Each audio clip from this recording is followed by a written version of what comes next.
જ્યાં કાંકરે કાંકરે અનંત આત્માઓ મોક્ષ પામ્યા છે તેવા શાશ્વત ગિરિરાજ શેત્રુંજયની 6 ગાઉની યાત્રાનો પ્રારંભ થયો।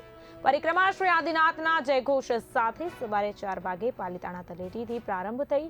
આ 6 ગાઉની યાત્રામાં દેશ ઉપરાંત સમગ્ર વિશ્વમાંથી હજારો યાત્રિકો પાલિતાણા ગિરિવર 6 ગાઉની યાત્રામાં જોડાયા। યાત્રિકો ઉત્સાહ અને ભક્તિભાવ સાથે ભાગ લીધો। તમારું નામ? કોમલ ફાલ્ગુનભાઈ। ક્યાંથી આવ્યા છો? ભાવનગર। આજે 6 ગામની યાત્રા છે, શું કહેશો?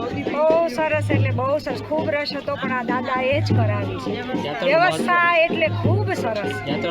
યાત્રાનું મહત્વ આજે શ્યામ પ્રદ્યુમન જે છે એ 8.5 કરોડ મુનિ સાથે મોક્ષે ગયા છે। કૃષ્ણ મહારાજના દીકરા 8.5 કરોડ મુનિ સાથે મોક્ષે ગયા છે, એટલા જ ફાગણ સુદ ચોરસ છે।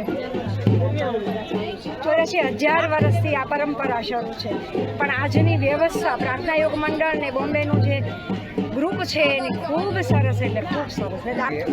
ખૂબ જ મોટી સંખ્યામાં ફાગણ સુદ તેરસની યાત્રા ખૂબ જૈનાપૂર્વક અને ખૂબ શુદ્ધતાથી બધા યાત્રિકો કરે છે।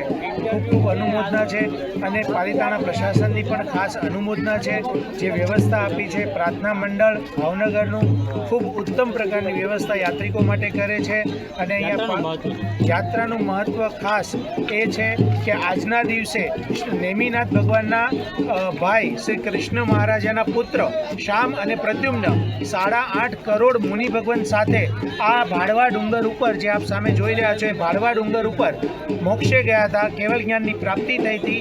એટલે આજના દિવસ માટે ફાગણ સુદ તેરસનો દિવસ ખાસ 8.5 કરોડ મુનિ ભગવાન માટે અને શ્યામ પ્રદ્યુમ્ન માટે મહત્વ